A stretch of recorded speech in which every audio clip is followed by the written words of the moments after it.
Fantastic. So I am absolutely delighted to be here for our podcast, Empowering Women in Construction. And I have the lovely Megan Haslam with us today. And she's from Sir Robert McAlpine, but I'll let her introduce herself. Tell us a little bit more about you. Yeah, so hello, and thank you so much for having me here today. I'm excited to have some good conversation about women in construction and some of the other things that I'm really passionate about. So yeah, I've worked for Sir Robert McAlpine for about 6 years, and I started off my career as an engineer working on construction projects, working on site, managing all the different construction packages. And then more recently, about 12 months ago, I've moved into our sustainability department to sort of follow my real passion. Fantastic. So you're in the sustainability department, which sounds fantastic. We'll get on to a bit more of that in a moment, but tell us a bit more about your journey and how you sort of got into working in construction. Yeah, so the old phrase of I fell into it definitely applies. I did a geography degree at university, again, just following something I was really interested in. And when I graduated, I was clear about what kind of career I wanted, but not quite sure what job or what industry. And I knew that I wanted something that was really fast paced and lots of variety and always something new to learn, and every day is different. And construction kind of ticks all those boxes. So I did a bit of work experience, and that was with Sir Robert McAlpine. And at the end of it, they offered me a job. So my first role with them was on Clippers Quay, which is in Salford, near to Manchester, which is where I'm based. And I looked after, well, from start to finish, I was on the project building 5 different blocks of flats. And it was quite a big scheme. It was the first big residential scheme for the company. So there was a lot of eyes on the project. And I looked after things like the drainage going in the ground, the foundations for the building, and then bringing the concrete frame right up the ground, doing traditional engineering surveys, learning how to use all the surveying equipment. And that was really brilliant. And then my 3rd year on that project, I moved into managing the fit out. So the nitty gritty of the apartments, the painting, the decorating, and that was real people management skills. So at first I picked up the engineering skills, and then I had this complete new challenge on the same job, doing the same role of managing people and coordinating all these different trades, wanting to work in one tiny room at the same time. So a massive learning curve in my first 3 years there. And then I moved on to another residential job in Manchester and looked after the facade of the building. So making sure the fire barriers right on the building, putting the curtain walling up, which is the structure for the windows, and then the facade was this aluminium clad in these huge sheets. So going up on the mast climbers, which I was terrified of at first, but became really confident with that, doing all the quality inspections. And yeah, so just looking back, a massive variety within 6 years, and it's been brilliant. I've learned so much. Wow. that's a whirlwind tour. That's absolutely incredible, Megan. So you started off in kind of that phase of, like, as you said, you fell into it, but it sounds like you've done like everything. And I was like imagining you sort of like thinking about the foundations and the engineering side of it, which sounds brilliant. It's like a lot of variety, but it's like from the basics and kind of working your way around construction and all the different kind of facets and elements. So that's brilliant. And it's great that you've managed to have that opportunity to do so much within the organization. But I'm really interested in that part that you mentioned around, leading other people and being female. Please tell me a bit more about that and how that felt. Yeah, so I think on my first job, well, actually probably on my second job as well, there were only 2 females on site, and they were both in management, so both working for Sir Robert McAlpine. So along with myself, there was another female engineer on my first job. And on my second job, I had a female project manager, which was amazing to have her as a role model. But yeah, I suppose the challenges can be with almost having to prove yourself that little bit more and stand your ground that little bit more. And it's not something that I was aware of in the moment, but looking back, I sometimes think, you know, you really do have to go that extra mile sometimes to make sure you are listened to, or you are sort of respected. But actually, I have to give credit to the guys on site and the operatives that are out there building the job, because I do get nothing but the utmost respect from them. And actually, they're quite open and honest in saying they haven't ever seen another female on site before, and you know how refreshing it is. And they ask, how did I get into it, and do I enjoy it? And I think that's really important, because you know, they'll probably go home to maybe their daughter or the wife and tell that story, and plant that little seed in another female's mind, and make them think it is a career possibility for them. So yeah, definitely. And it is interesting because, you know, when you are, I guess, the person that isn't the normal sort of expectation, there are several things to consider, and that's, well, number one, how did I get here? You know, yeah. what is it about me that enabled me to kind of go against the grain of what is kind of quote unquote, you know, expected. I was just looking at a LinkedIn post by one of my friends, and he was sort of saying that, you know, you go past construction, it says, you know, beware of the men at work, and all these kind of very male dominated signage things up and so forth. And what do you think it takes, Megan, to be able to not even just work in construction, but be a manager of men and people that don't necessarily expect you to be there?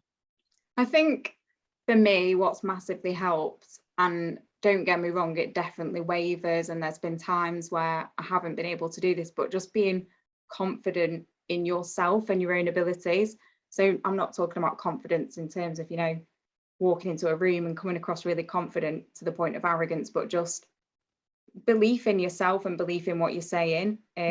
Because people unfortunately are going to doubt you, probably even more so because you are a minority in a male dominated industry, and especially the people that have been in the industry for 30, 40 years and never worked around women, they're going to be kind of pushing back and thinking, well, we've done it this way for so long, so, you know, is change good? And unfortunately, that's natural human reaction. But yeah, I think just confidence in yourself really helps. And also, you have to enjoy it, because if you come across a challenge or some sort of adversity, if you're not really enjoying it and really happy, then it's really difficult. And there has definitely been a period of my career where I had some really awful pushback from some people that I was working under, like subcontractors to Sir Robert McAlpine. And you do go home and you think, you know, I'm not enjoying this, and people think I don't belong there. So what am I doing this for? I can't change it. And it is really difficult, but then you open up to other people, and they're the minority actually, and more people are supportive, and more people want to see women in the industry. And just going back to your question before about people management, actually, I think, and especially working under a female project manager, we have a different way of managing a room, and especially where you've got lots of men butting heads, who can speak the loudest. Sometimes it's the quiet, calm female voice that actually makes the conversation stop, gets us back on track, and moves us forward in the right direction. And I think as more people get into those rooms and get into those conversations, more people will realise the benefits and not be afraid of the minority or the change. So yeah, I've had the positive and negatives experiences, and definitely that kind of like just that inner confidence and that inner sense of, well, I want to do this because I enjoy this, and I know that I am good at this, so I'm going to stick with it. I'm going to stick around and see the good over the bad. Absolutely. So we're sort of saying that we think that women can project manage maybe a bit better than men, is that? Well, yeah. Out of my experience of project managers, Holly, she is absolutely fab. Like, I absolutely love working under her, and she gets so much out of the team. So yeah, I can't fault her at all. She's brilliant. yeah, exactly. And I think what we're sort of saying is that we could, you know, we can hold our ground, and actually I think we all bring something to the table, and there's nothing that we can sort of take away from what we do bring as women, you know, having to multitask and do lots of different things, and as you said, bringing that calm into the space definitely helps. I think some of the things sometimes that we're taught, especially in a male dominated industry, that are our negatives as women, such as, you know, being calm or like, I remember, I can't remember where I was actually, but we talked about all these words you associate with women that are actually negative, but why? Such as bossy. But like, why, if a woman is acting like a boss, is she bossy? And there's just so many things that are so ingrained within our language and within our brains even. Yeah. Yeah, and it's just about realizing, you know, like, yeah, he did call me bossy, so actually I must have been doing a really good job in that meeting because people were listening to me and doing what I was saying, and I'm a manager, so that's a good thing. And just kind of, you know, taking it and owning it and being confident and not listening to the negatives and breaking the stereotypes and pushing forward. So And that is it, I think, Megan. Is, you know, one of the things that you mentioned is about kind of like holding your own and being confident in who you are. And I think that's a really great representation, because if there aren't people like you that are willing to say, do you know what, there might be some tough days, but you know, who cares? I'm gonna get up and I'm gonna do this because actually I'm really passionate about the work that I do. yeah. Then, as you said earlier, you are those examples to other men and other women that they can say, yeah, there's this lovely lady called Megan. I met her yesterday on site and she was telling me about this and that and why she started, you know, in the industry. You should give it a go, you know. So it's those that are willing, I think, to take that first step, to be the example that kind of pave the way for the rest of us. So I think it's absolutely brilliant that you've had that kind of, I guess, tenacity to think, oh my gosh, this is a bit annoying, but I'm going to just push forward. I'm going to push through this. Yeah. But and also I have no doubt that it's much easier for me than it was for, like, you know, women 5 years ago, or you know, probably even 3 years ago, when I was just a really junior member on site. So I have faith that it gets better and better, like with the more of us that are in there and each year. So. And what have you noticed changing, like within the construction industry?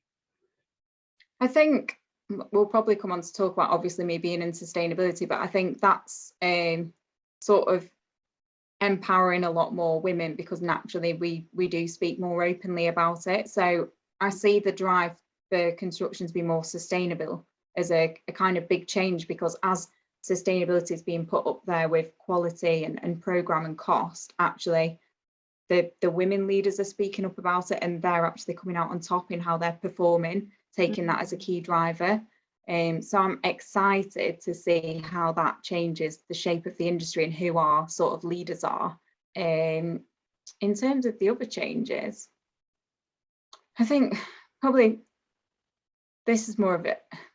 It's not a change, but one of the negatives that I have seen is that I've seen a lot of young female engineers, or mainly engineers, just because of my role, come into the industry and leave and do something different, which I think is a real shame. And that's something that I've not seen change as much as I'd like to, that kind of retention of not just attracting women into construction, but making sure we keep them in there. And what do you think? I mean, it's a broad question, but what is it you think is happening when women are sort of coming into the industry in the engineering side and then they are leaving? I mean, have you noticed any kind of patterns around some of the causes for that? I think probably it is that, you know, listening to those inner voices saying that you're not good enough and it's not for you, is a big one.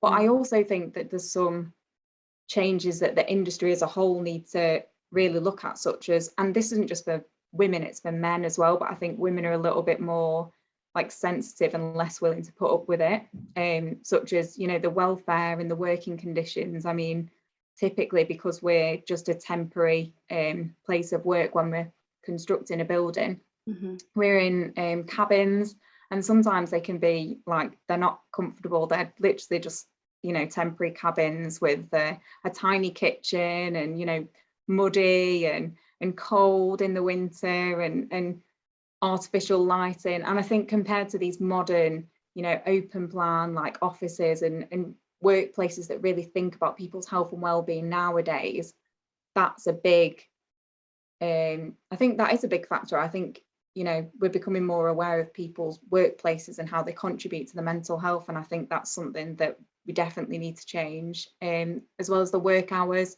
they're really, really long in construction. I just think that's something that probably women are more likely to actually just take a stand against and say, do you know what, I've tried it and it's not for me, and I can't see the industry being flexible about it. Especially if they want to have children and a family and they want to take time away from work to bring up a family.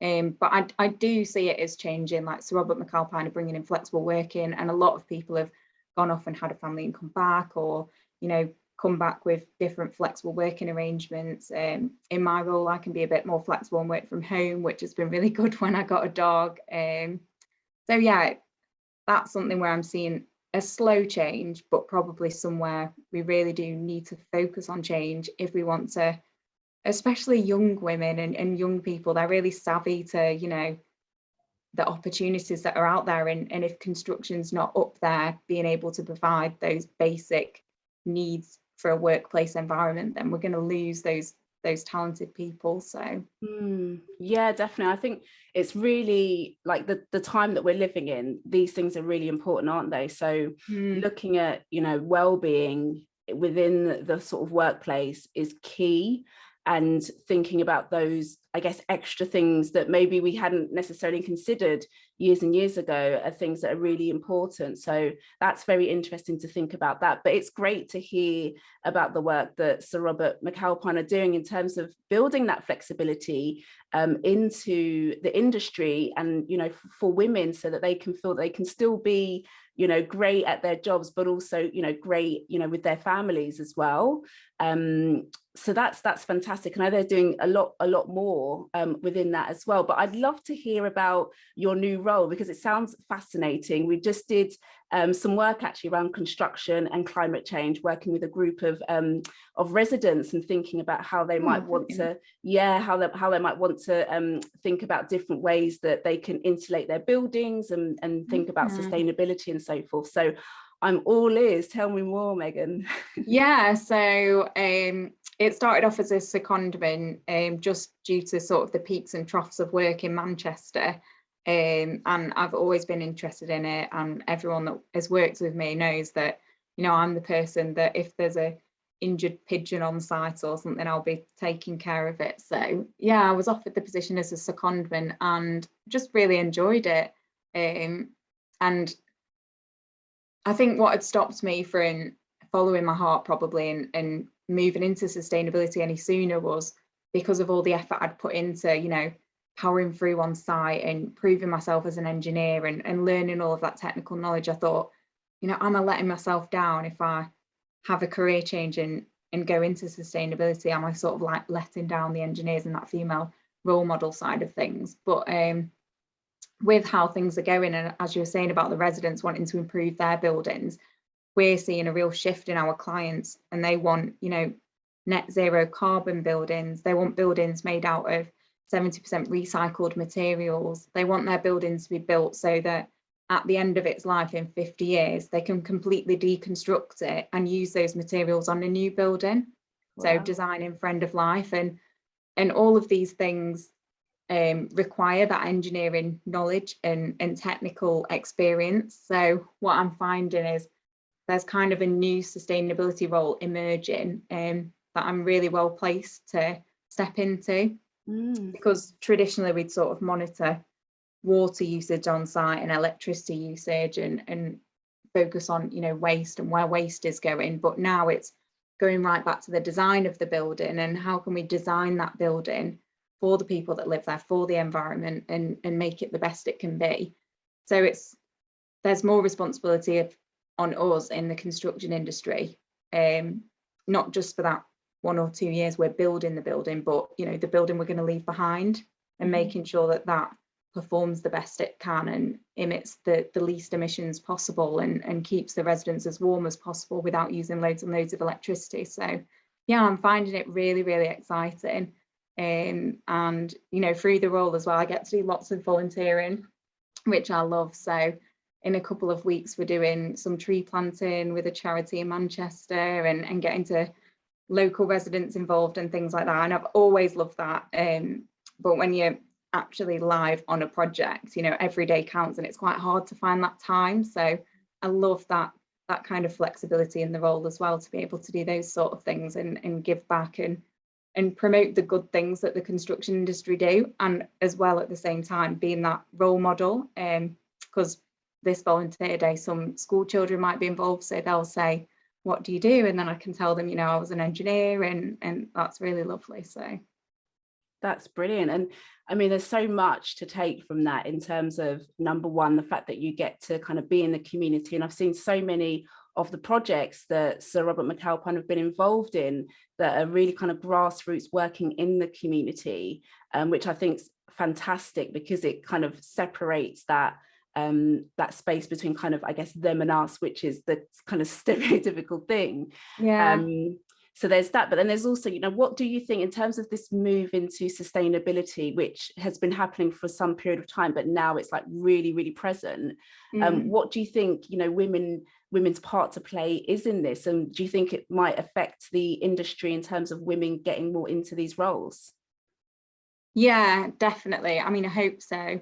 So I definitely think that from what I've seen personally, women are more vocal about caring for the environment and sustainability. I don't know whether it's because I'm in a male dominated industry and this kind of like bravado, and it's still seen as a bit embarrassing, you know, to make sure your waste goes in the right skip, or care about, you know, using a bit less water. But I think women are definitely more confident in speaking up about what's right and wrong in that sense. So as I was mentioning earlier, I think we will see an opportunity for women to step into more prominent roles. And myself, like, there's no reason why I couldn't do a few years as a sustainability manager and then go on to a project as a project manager, because actually, you know, sustainability is really important to managing that project. And that's what we're seeing now. Our clients are valuing, obviously, program first because it's really important, but sustainability second. So in terms of choosing a material, if they were looking at the quality of the material in terms of how it looks at versus how sustainable it is, they'll choose what's more sustainable, which is, you know, a real shift, and typically they wouldn't, and they're willing to pay more for it as well. So yeah, I think there'll be opportunity for women who are typically more empathetic about this to step up and grab those opportunities and really be the leaders in this kind of shift. But alongside this sustainability movement for our construction sector, is, as we were talking about earlier, these buildings being sort of appealing to the public as well in the community. So when we build a building, you also do the landscaping around it, and it's making that public space.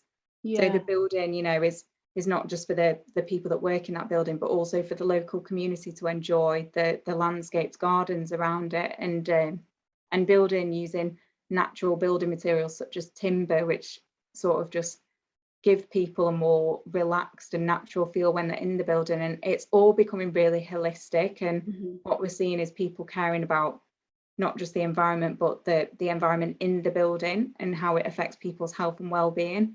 And again, I think naturally women are more sensitive to that and more able to understand those drivers and why we want to be in a place where our buildings are, you know, contributing to people's mental health and well-being. So yeah, I think gone are the days of kind of, you know, program driven, you know, getting it done as fast as possible, in out, making money. And I think what we're going to see is buildings that are here for, you know, longer than 20-25 years, and buildings that are there for the environment, for the community and the people that live and work in them. And I think as women, we'll be a lot more receptive to that and able to deliver it better as well. So I do hope that, you know, we step up to the challenge and the change, and we see some real women leaders. Sounds brilliant. And it sounds like such meaningful work. You know, when you sort of think about construction industry, you wouldn't necessarily think about all of those things that you just mentioned, but you know, where you live is so important, isn't it? And the environment around you plays a massive role in everybody's lives, you know, that are living there. So I think it sort of takes it away from, as you said, being this like project, we've got to get these buildings up, to actually how can we create a space where people live better, where they can, you know, enjoy their spaces. And that sounds really, really exciting. So what would you say, Megan, to women that want to get into the industry, that are maybe sort of like and ahhing, and you know, they've seen someone like you, maybe they thought, oh, there's a possibility that I could do something like this, but what would you say to encourage them to, you know, to be part of this new movement? Well, is it new? I'd say the continuation of more women. No, I think you're right. I think it is new. I think we've been really slow to react to it, but certainly it feels on my side that everyone's sort of panicking, going, oh, you know, sustainability carbon, and we're like, yeah, it's been around for a while. But yeah, what I'd say is, I'd say to, you know, any young women, just get some work experience and reach out to me or anyone. Just Google construction companies and ask to come and spend a week on site, a day on site, your summer holidays on site, because for us, we love hosting like, you know, young people on site and work experience placements or summer placements. There's paid internships. So just ask what the opportunities are. That's how I started, and I've had 6 years out of it so far, and learned absolutely loads. So yeah, definitely the first step, if you've not yet found your feet in a career, is to just get some experience and give it a go. And then maybe for women who are already in a career and fancying a career change, I would say find a buddy. So reach out, and there's so many on social media, so many women putting themselves out there as role models, and just ask them questions and buddy up with them, and maybe go and see if you can spend a day with them, or just meet up with them for a coffee, because I think, you know, we will give you a real reflection of what it's like, and you can ask your fears and we'll give you an honest answer. And then I think if you do decide to make that change and jump into the industry, it's really good to have that female buddy, because, you know, if you don't have that female buddy on your project or in your office, because it is quite male dominated, it's just good to have someone, another woman, so that if you hear something or you question the way someone said something to you, then you can bounce it off someone and reassure yourself, like, no, you know, it's not you, it's them, or actually it's nothing. So yeah, I think having a female buddy is really important. And yeah, I'd also say just go for it anyway, because, you know, it's not the stereotypical male dominated industry of being on site. There's so many different opportunities, and once you're in the construction industry, you know, there's design management, there's commercial management with all, you know, looking after the money side of things, there's sustainability, there's looking at quality, health and safety, and even within engineering, there's so many different aspects to it. You've got, you know, your real technical engineers, and then you've got people that are real people managers, and again, I think that's where women really excel. So just from me to any women listening, like, I would love to see you in the industry and see more of us. So yeah, if you've got that little inkling, just give it a go, like, you won't regret it. That's fantastic. So hopefully we'll get like an influx of women that are interested, and you might have a few coffee invitations. Yeah. Oh, no problem. No problem. To find out more. But what you mentioned about the kind of the buddy system sounds great. I think it's always important, even, you know, for any role, but when you're doing something which I guess is maybe quite new, or you're unsure, to have that support sounds brilliant. Do you think that's something that, you know, should happen in general, you know, for women that are starting in the industry? Do you think it would be a good way forward? Yeah, do you know what? I've never said it out aloud before, but obviously it just came to me when answering that question. But I think it really would have helped me when I started, and it really would have helped me through some of those difficult times where I was kind of being like second guessed, or, you know, someone was trying to put me down just because they didn't really feel like a woman should be in the industry, and I kind of felt almost like a bit embarrassed or ashamed to tell a male colleague, because, you know, what if they just thought I was being too soft, or, you know, what if they agreed with them, and, you know, should I just get on with it? And I think if there had been a woman that I could turn to as like a designated buddy, then that would have really helped just squash that a lot sooner than it did to take to squash. And yeah, I just think that maybe we need to think more in the industry about making sure we place women together on projects, because I think that kind of like community is important. And, you know, if you're the only woman on a site or in an office, even just, you know, if all the guys go for lunch together or for like a bacon butty and you're like, oh, does anyone want to, you know, go for breakfast? It's just nice to have that one person. And from the times I have and the times I haven't, you know, there's a massive difference in how I feel about going to work and how many breaks I take and just, you know, that splitting up the day with those little conversations. So yeah, I think we need to look at making sure women are connected a bit more and you know, and a place together on projects. I mean, there's a lot of expectation for working away, and I've always worried that if I was to work away, usually all the guys rent like a flat together and live together. And I've thought, well, you know, I probably don't really want to do that with, you know, men I work with. If I worked away, I wouldn't want to live on my own, and then I'd be paying a lot more than them. And there's these kind of little things we just need to think about a bit more to make it more appealing and to make them stay. So yeah, I think I'll have a think about that a bit more. And we've got these sort of networks within our company. So for diversity and inclusion, which would include women in construction. So I think I'll have a think a bit more about the buddy system, because that is something that definitely would have helped me. Fantastic. So we've heard live that the buddy system has officially started. Yes. Through our podcast, if it takes shape. But no, it sounds absolutely fantastic. And I think it is looking at those little kind of, it doesn't feel like it's a massive thing to do, but in fact, it would have a really big impact on those that are starting. And sort of wrapping up, I know that we've been speaking, I think I could speak to you for a whole day probably. But what else is it that you think that the organizations should do and could do to, you know, engage more women into the industry, and not just engage them, as you said before, but to keep them? Yeah, I think engaging just starts at a young age to really break those stereotypes. And I know construction do a lot of this already, but just being present in schools and going into schools, but making sure the right people go into schools.